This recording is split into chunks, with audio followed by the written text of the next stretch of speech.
اوپر کے دانتوں کے مسوڑوں کو زبان کا کنارہ لگائیے. یعنی جب ہمارے جو اوپر کے دانت ہیں ان کے مسوڑے جو ہیں، اور جب ہم ان کے مسوڑوں پر لگاتے ہیں اپنی زبان کا کنارہ، یعنی جو ہمارا تھوڑا سا زبان کو ہم چوڑا کر لیتے ہیں، لام لام، تو زبان کو تھوڑا سا جب چوڑا کریں گے اور اس کو ہم اوپر کے دانتوں کے مسوڑوں پر لگائیں گے تو وہاں سے ادا ہوگا لام لام لام. یہ حروف مستفیلہ یعنی ہمیشہ باریک پڑھے جانے والے حروف میں سے ہے. لام لام باریک پڑھا جائے گا. اس کی ساؤنڈ بھی آپ کو معلوم ہو گئی، اس کا مخرج بھی آپ کو معلوم ہو گیا. آسان ہے، اس کو زیادہ سیکھنا مشکل نہیں ہے. لام، بس آپ کو اس کا مخرج یاد رکھنا ہے، اوپر کے دانتوں کے مسوڑے اور زبان کا کنارہ. لام لام لام. لام کے بعد آتا ہے میم. میم بھی پڑھنا آسان ہے. جس طریقے سے ہم نے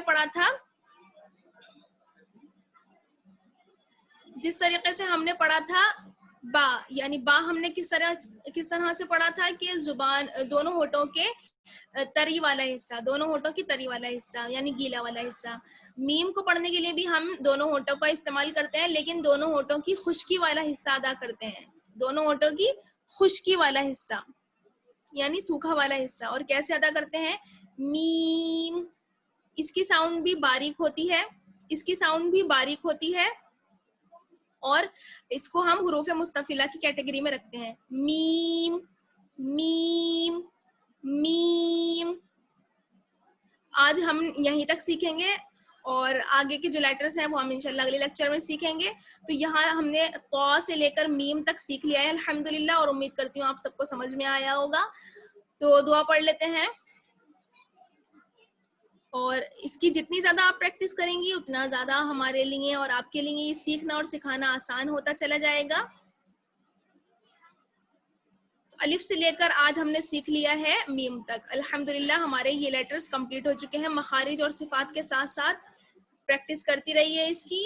دعا پڑھ لیجئے. سبحانک اللہم وبحمدک نشہد ان لا الہ الا انت نستغفرک ونتوب الیک. والسلام علیکم ورحمۃ اللہ وبرکاتہ.